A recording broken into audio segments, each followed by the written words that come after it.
누가복음 18장 9절로 14절의 말씀을 가지고 사순절을 시작하며 라는 제목으로 하나님의 말씀을 함께 나누겠습니다. 그동안 우리는 수요기도회 때 출애굽기서의 말씀을 계속해서 살펴보았는데요. 오늘은 교회력으로 특별히 사순절이 시작되는 날입니다. 특별히 사순절에 관한 말씀들을 좀 살펴보면 좋겠다라는 생각을 갖게 되면서 오늘은 특별하게 누가복음 18장의 말씀을 가지고 여러분들과 함께 하나님의 말씀을 또 나누면서 은혜를 전하고자 합니다. 특별히 다음 주부터는 계속해서 출애굽기서의 말씀을 가지고 또 함께 말씀을 나누겠습니다. 식사하시고 오셨어요? 식사 못 하셨어요? 네. 아이고, 제가 설교를 빨리 끝내겠습니다. 네. 여러분, 사순절이 시작하는 오늘을 제의 수요일이다라고 부르는데요. 제의 수요일이라고 부르는 이유는 전통적으로 제의 수요일에는 예배를 집례하는 목사가 예배에 참석하는 성도들의 머리나 이마에 물에 적신 재를 가지고 십자가를 그으면서, 아마 여러분들이 보셨을 거예요. 인터넷상에 이렇게 치면 십자가를 이마나 머리에 그으면서 너는 흙이니 흙으로 돌아갈 것이다 라는 말을 그때 그 집례하는 목사가 하게 된다고 합니다. 이 말은 즉슨 인간은 얼마나 연약한 존재인지를 깨달으라 라는 측면에서 말을 한다는 것이죠. 그리고 성경에서는 죄라는 것은 참회와 회개를 상징하는데, 자신이 죄와 같은 존재라는 그 고백으로 죄를 머리에 뿌렸다라고 합니다. 이와 같이 사순절은 철저하게 자신을 돌아보면서 주님의 십자가와 고난을 깊이 묵상하고 히브리서의 말씀처럼 예수를 깊이 생각하는 그 생각하며 보내는 절기가 사순절이라 말할 수 있습니다. 오늘 말씀은 예수님께서 비유로 하신 말씀의 내용인데요. 예수님께서 비유로 하신 이 말씀 하신 이유는 오늘 본문 9절에 보시면 이렇게 말합니다. 자기가 의롭다고 생각하며 다른 사람들을 업신여긴 자들을 향해서 하신 말씀이었다라고 그렇게 단서를 달고 있습니다. 여러분, 9절의 말씀을 우리 다 함께 화면을 통해서 우리 같이 읽겠습니다. 또 자기를 의롭다고 믿고 다른 사람을 멸시하는 자들에게 이 비유로 말씀하시되, 예수님께서 자기를 의롭다고 생각하고 다른 사람을 멸시하는 자들을 향해서 지금 비유의 말씀을 하고 계시는데요. 예수님은 오늘 본문에서 성전에 올라가서 기도하러 가는 두 사람을 소개를 하고 있습니다. 한 사람은 바리새인이었고 또 한 사람은 세리였습니다. 바리새인은 오늘 성경에 보면 세리와는 달리 서서 기도를 하고 있고, 그 기도의 내용들을 쭉 살펴보면 그는 남의 것을 토색하거나 불의하거나 심지어는 간음하는 사람과 같지 않았다라고 말하면서, 게다가 7일에 2번씩 금식을 하기도 하고 또 소득의 11조를 드릴 정도로 그는 종교적으로 대단한 열심을 가진 사람이 바로 바리새인들이었습니다. 그런데 이들과는 달리 세리는 오늘 본문에 보면 멀찍이 서서 감히 하늘을 우러러 볼 수 없을 정도로 가슴을 치면서 기도를 했다라는 것입니다. 특별히 13절 말씀에 보면 세리의 기도의 내용은 이렇습니다. 하나님이여, 저를 불쌍히 여기소서. 저는 죄인이로소이다. 바리새인들의 모습과 비춰볼 때에 마치 세리는 비교가 되지 않을 만큼 아마도 죄인 중에 괴수가 아니었을까, 이렇게 생각이 들 정도로 바리새인과 세리는 분명한 차이가 있었습니다. 그런데 여러분, 오늘 본문 14절 말씀을 보시면 예수님께서 뭐라고 말씀하시는지 여러분 이 말씀에 우리는 주목할 필요가 있는데요. 14절 말씀을 우리 다 함께 읽겠습니다. 내가 너희에게 이르노니 이에 저 바리새인이 아니고 이 사람이 의롭다 하심을 받고 그의 집으로 내려갔느니라. 무릇 자기를 높이는 자는 낮아지고 자기를 낮추는 자는 높아지리라 하시니라. 지금 한마디로 예수님께 의롭다라고 인정받은 사람은 누구였습니까? 바리새인이 아니라 세리였다라는 것입니다. 쉽게 말하면 예수님께서는 바리새인들의 기도를 받지 아니하시고 오히려 거부하시고 세리의 기도를 받으셨다라는 이 사실에 우리는 오늘 주목할 필요가 있다라는 것입니다. 여러분, 바리새인은 어떤 사람들이었습니까? 바리새파라는 이 말에는요, 구별된 자라는 의미가 담겨져 있습니다. 당시에 헤롯 땅 사두개인 바리새파 사람들이 있었는데요, 이 사람들 중에서 가장 믿음이 좋은 사람들이 누구였냐면 여러분 바리새파 사람들이었습니다. 그뿐만 아니라 이들은 종교적인 열심과 함께 경건까지 갖추고 있었습니다. 오늘 본문에서도 이 바리새인들은 뭐라고 설명합니까? 그들은 하루에 3번씩 기도를 하고 있고 소득의 11조를 드리고 있고 일주일에 2번씩 빠지지 않고 그것도 금식을 하고 있다라고 말하고 있습니다. 여러분, 대단하지 않습니까? 아마 오늘날 우리 현대 그리스도인들 중에 바리새인과 비교한다면 여기에 따라갈 만한 사람이 몇 명이나 되겠습니까? 하루에 3번씩 기도하고 소득의 11조를 드리고 일주일에 2번씩 빠지지 않고 금식기도 한다. 정말 대단한 겁니다. 그런데 여러분, 왜 예수님은 바리새인의 기도를 받지 않으셨던 것일까요? 예수님을 볼 때 바리새인들에게는 어떠한 문제가 있어 보였길래 바리새인들의 기도는 받지 않으시고 세리의 기도는 받으시면서 바리새인들은 왜 책망하고 세리의 기도는 왜 인정해 주셨던 것일까요? 보통 유대인들 같은 경우에는 여러분 1년에 딱 한 번 금식을 했다고 합니다. 그것도 대속죄일에 금식을 했다고 해요. 그런데 여러분 바리새인은 일주일에 1년도 아니에요. 일주일에 몇 번이요? 2번씩. 여러분 저도요 한 끼 먹지 말라고 하면 좀 참을 수 있을 것 같아요. 근데 금식하라고 그래서 먹지 말라고 하면 왜 이렇게 그날은 배가 고픈지 모릅니다. 참 금식이라는 이 말 자체 들어가면 참 힘들어져요. 제가 언젠가 신학교 때 이렇게 제 이제 진로에 대해서 고민을 할 때가 있었습니다. 내가 목회의 길을 걸어가야 되나 아니면 다른 일을 해야 되나. 그래서 고민을 많이 할 때에 오살리 순복음 금식 기도원을 친구 전도사와 함께 간 적이 있습니다. 근데 거기는 보니까 대부분 다 금식하라고 오더라고요. 그래서 친구 전도사와 함께 3일 동안 일주일을 있으면서 3일 동안 금식을 하자 이렇게 약속을 하고 갔던 적이 있었습니다. 그리고 젊은 나이에 뭐 이렇게 3일 정도야 할 수 있겠다라고 생각을 하고 올라가서 은혜를 받으면서 이제 한 끼, 2끼 금식하기 시작했습니다. 그런데 하루가 못 지난 3끼째 하루에 저녁이 되는 그 날에 배가 고프기 시작한 겁니다. 배가 고프니까 정신이 없는 거예요.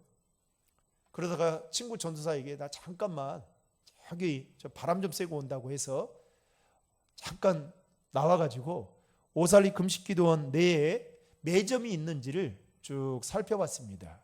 할렐루야였습니다. 매점이 있었습니다. 그래서 친구 전도사 모르게 가가지고 OS를 사가지고 몰래 먹은 적이 있었습니다. 그래서 3일 모르게 금식했다라고 말한 적이 있습니다. 그 다음부터는 금식을 이렇게 함부로 내가 한다라고 말해서는 안 되겠구나라는 생각을 가진 적이 있었는데요. 여러분, 이 바리새인들은 그것도 일주일에 2번씩 지금 금식을 하고 있는 것이죠. 그런데 여러분, 이 모든 이들의 행위가 순전히 자기의 의를 드러내는 일이었다는 것입니다. 게다가 그들이 하나님 앞에 드렸던 기도의 내용들을 보면 자기의 의로 충만했습니다. 즉 바리새인들의 기도를 보면 자기는 다른 사람들과 같지 아니하다라고 생각하면서 자신의 의를 하나님 앞에 나타내 보였다라는 것이죠. 특별히 본문 11절 말씀을 보시면 여러분 11절의 말씀을 다 함께 읽겠습니다. 바리새인은 서서 따로 기도하여 이르되 하나님이여 나는 다른 사람들 곧 토색, 불의, 간음을 하는 자들과 같지 아니하고 이 세리와도 같지 아니함을 감사하나이다. 기도를 하면서 비교하고 있는 바리새인들의 모습을 살펴볼 수가 있습니다. 바리새인들은 기도를 하면서도 세리와 비교를 하면서 자기의 어떤 행실과 업적과 열심을 자랑할 정도로 이들은 철저하게 외식과 가식으로 변질되어 있었던 것입니다. 그래서 하나님은 바리새인들의 기도를 들으실 수가 없다라고, 받으실 수가 없다라고 지금 말씀하고 있는 것입니다. 그렇다면 여러분, 기도가 무엇입니까? 기도는 내 뜻과 내 계획을 하나님께 관철시키는 게 아닙니다. 내 뜻과 내 의를 드러내는 것이 아니라 철저하게 내 자신이 하나님 앞에 죄인임을 인정하고 내 자신의 연약함과 부족함을 하나님께 아뢰는 것이 여러분 진실된 기도임을 믿으시길 바랍니다. 그래서 여러분, 기도하면 할수록 정말 진실된 기도는 뭔지 아세요? 하나님, 저는 죄인입니다. 하나님 한 번만 봐주세요. 하나님 한 번만 용서해 주세요. 여러분, 이 기도밖에 없어요.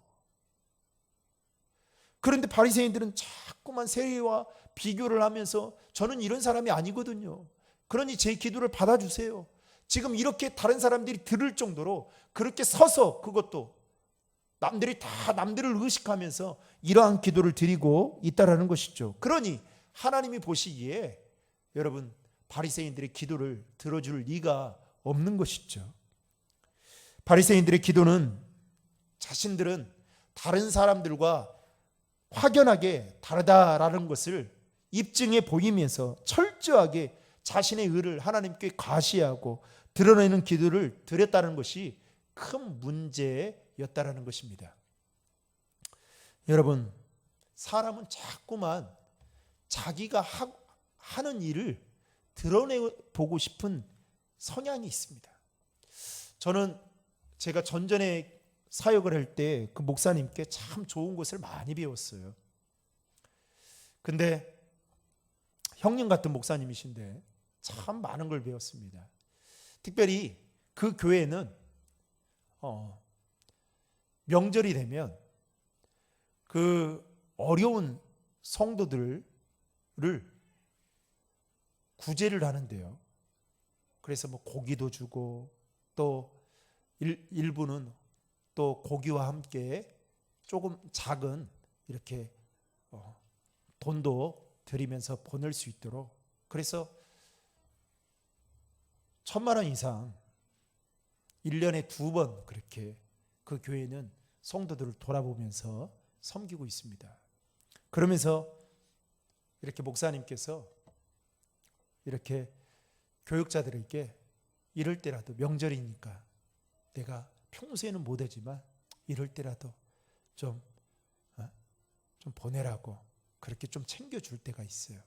근데 우리 같으면 어떻게 하겠습니까? 주면서 내가 담임 목사니까 내가 준다, 이렇게 하면서 드러내는 거죠. 근데 그 목사님은 제가 7년 동안 있으면서 한 번도 그렇게 말씀한 적이 없습니다. 이거 내가 주는 게 아니라 교회에서 주는 거니까 감사하게 잘 사용하라고.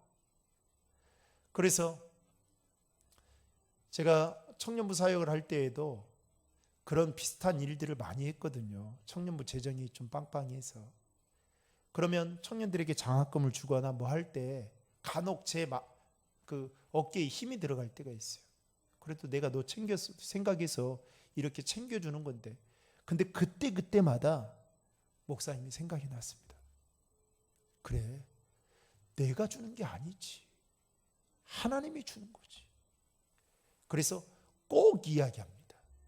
이거는 이렇게 해서 주는 건데 나중에 잘 되면 헌금도 많이 하고 교회에서 헌신 봉사하라고. 이거 내가 주는 게 아니다 라고 이야기를 하죠. 언젠가, 지금은 은퇴를 하셨지만 높은 뜻 숭일교회를 담당하셨던 김동호 목사님의 일화입니다. 그 교회 재정 장로님이, 그러니까 모든 장로님들이 재정을 맡아서 하려고 하다 보니까 그래서 왜 이렇게 재정 장로님이 되려고 하는가 싶었더니, 이 노예 상회비를 낼 때에 재정 장로님이 자기가 다 갖다 주면 그 노예에서 그 장로님만 막 엎드려서 감사하다고 표시를 하고, 마치 이 재정을 주관하고 있는 장로님이 힘이 있다라고 생각을 하고 그 장로님한테 잘 보이더라는 거예요. 그것을 알고 이거는 아니다 싶어가지고 재정 장로님을 불러서 말을 했다고 합니다. 저한테 줄 필요도 없고 장로님이 낼 필요도 없고 우리 교회는 앞으로 온라인으로 송금합니다. 그리고 모든 일을 그렇게 처리해 갔으면 좋겠습니다 라고 이야기를 했다고 합니다. 여러분, 사람은 자꾸만 어떻게 해요? 자기 자신을 드러내려고 해요. 자기의 의를 나타내려고 합니다. 내가 뭐 한 거에 대해서, 내가 뭘 조금만 했으면 나를 드러내려고 합니다. 그런데 여러분, 바리새인들의 타락은 어디에서부터 시작이 되었느냐? 바로 누군가로부터 인정받고 칭찬받고, 그래서 자신의 의를 더 드러내고 싶은 그 마음에서부터 시작이 되었다라는 것입니다. 여러분, 종교개혁자 칼빈은 우리가 가져야 될 지식에는 두 가지가 있다라고 말하면서, 하나는 하나님에 대한 지식을 가져야 된다. 그리고 두 번째는 자기 자신에 대한 지식을 가져야 된다라고 말하면서 이렇게 말합니다.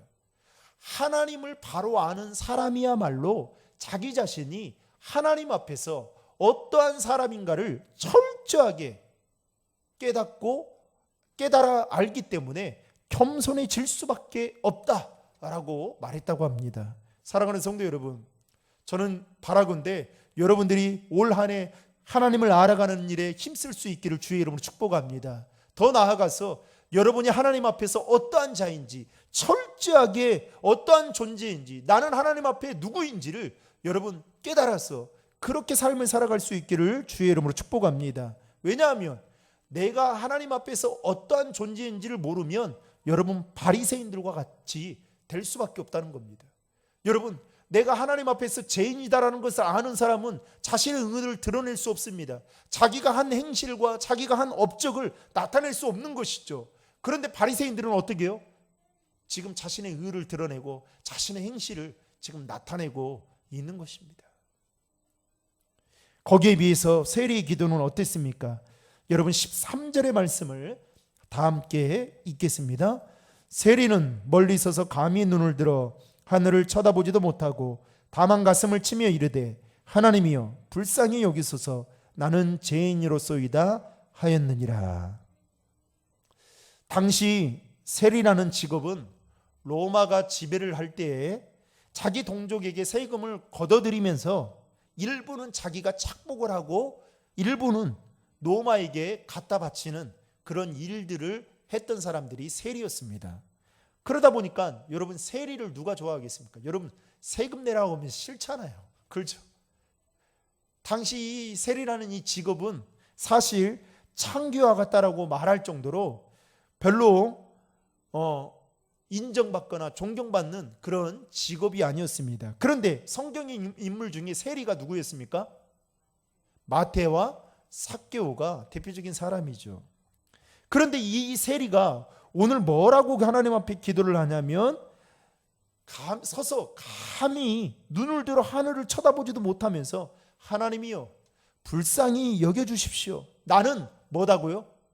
죄인이로소이다.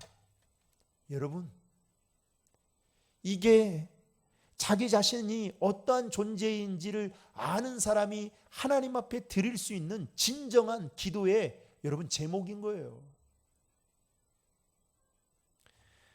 그래서 세리는 자신이 죄인이라는 것을 알고 하나님 앞에 회개하며 하나님께 기도를 드렸다는 것입니다. 사랑하는 성도 여러분, 오늘 본문을 통해서 우리에게 주는 교훈이 무엇입니까? 하나님께서 바리새인의 기도는 받지 않으시고 세리의 기도를 받으신 그 이유는 어디에 있었던 걸까요? 바로 겸손의 문제에 있었다라는 것입니다.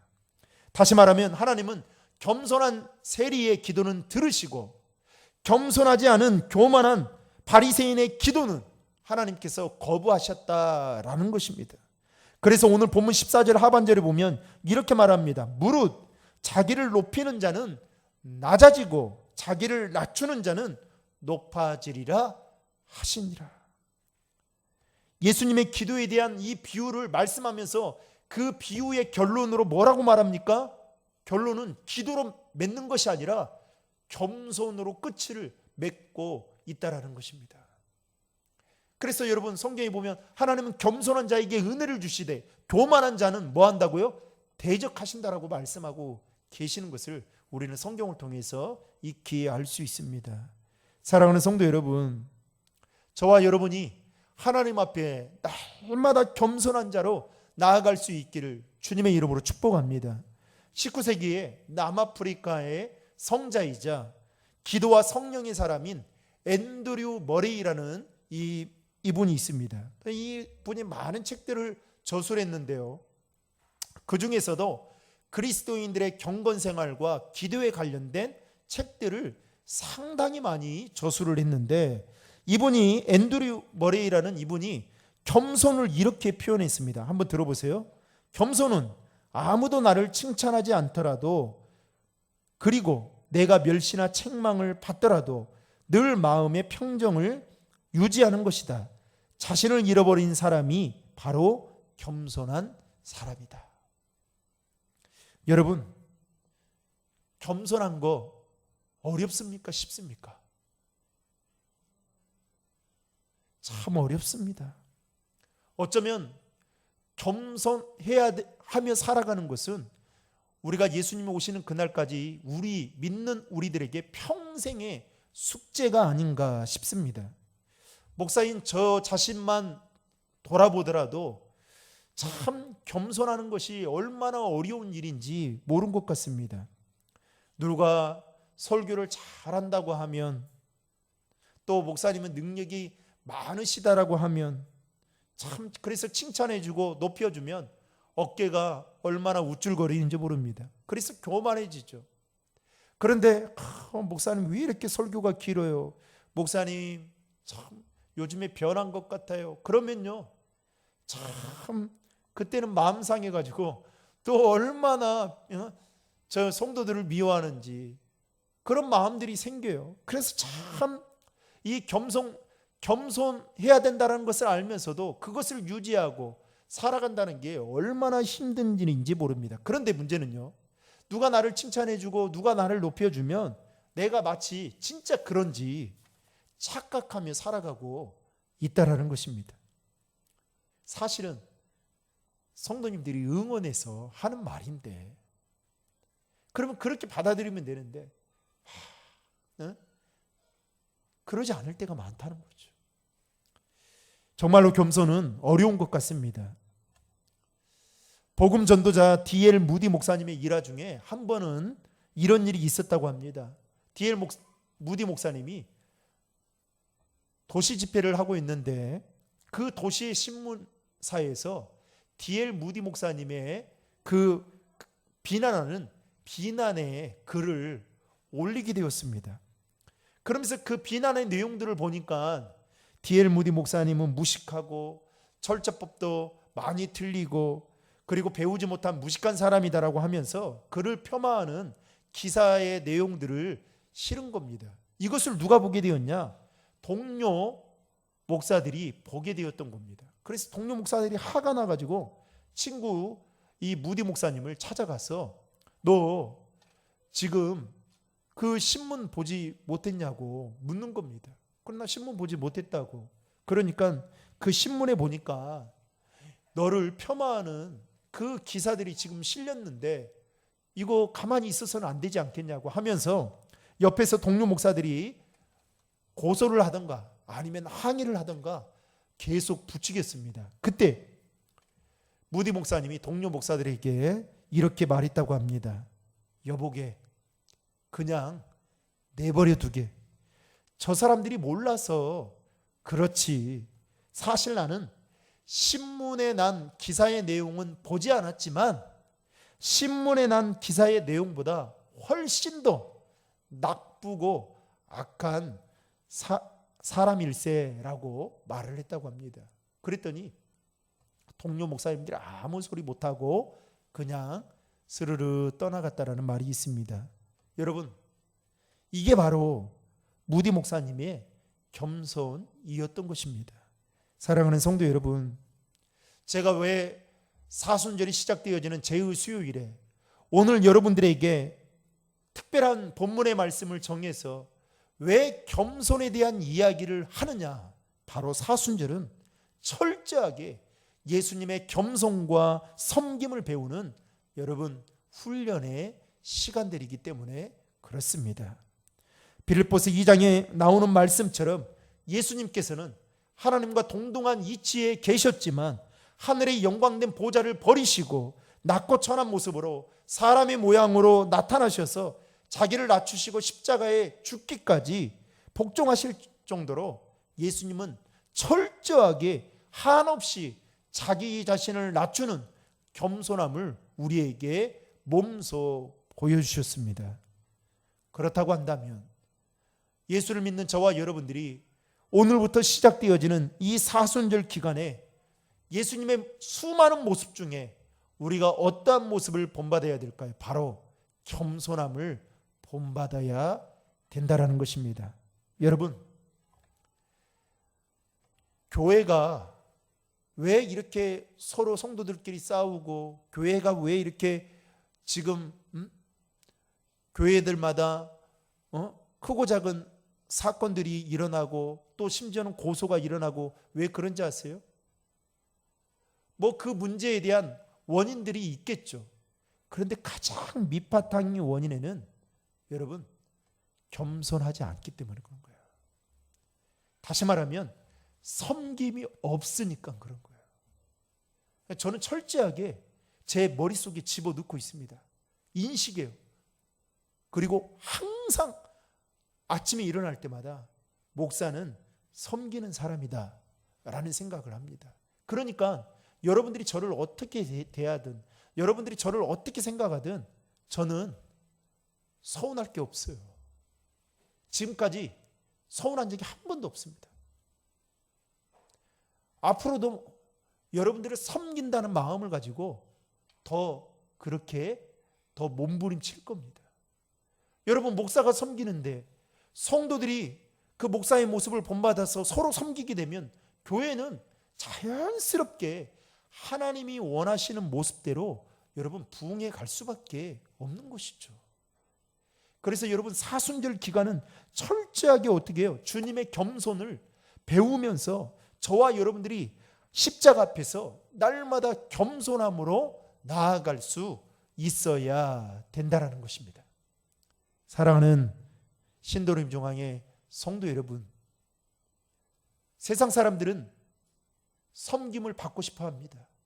그래서 힘을 키우고 자신의 능력을 더 키웁니다. 그래서 높은 자리에 오르면 수많은 사람들이 섬길 것이다 이렇게 생각을 합니다. 그런데 여러분, 진짜 예수님의 마음을 품고 있는 사람은 여러분 자신의 이치와 자기의 그 직위와 상관없이 어떤 곳에 무엇을 하든지 섬김에 살아갑니다. 그 섬김을 통해서 그 공동체가 변화되어져 가요. 저는 바라건대 우리 교회가 섬길 수 있는, 성도들을 서로 섬기고 또 이 지역사회를 섬기고 더 나아가서 한국교회를 섬기는 그런 교회가 될 수 있기를 주의 이름으로 축복합니다. 여러분, 섬기는 거 어렵지 않아요. 기도로 섬길 수 있죠. 또 우리가 가지고 있는 건 조금만 덜 전략해서 다른 사람들, 어려운 사람들 조금만 눈을 열면 섬길 수 있어요. 단지 많이 섬기지 못하는 것 뿐이죠. 뭐가 문제이겠습니까? 그래서 여러분, 섬기는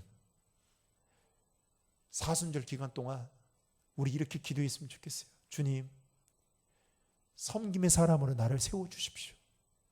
다시금 섬김의 사람으로 나를 다듬어 주십시오. 그래서 주님 앞에 더 겸손한 자로 설 수 있도록, 그리고 우리 교회가 그런 교회가 될 수 있도록 도와달라고 그렇게 함께 기도하며 사순절 기간을 예수님의 겸손함을 본받아 섬기며 그렇게 나아가는 저와 여러분 될 수 있기를 주님의 이름으로 축복합니다.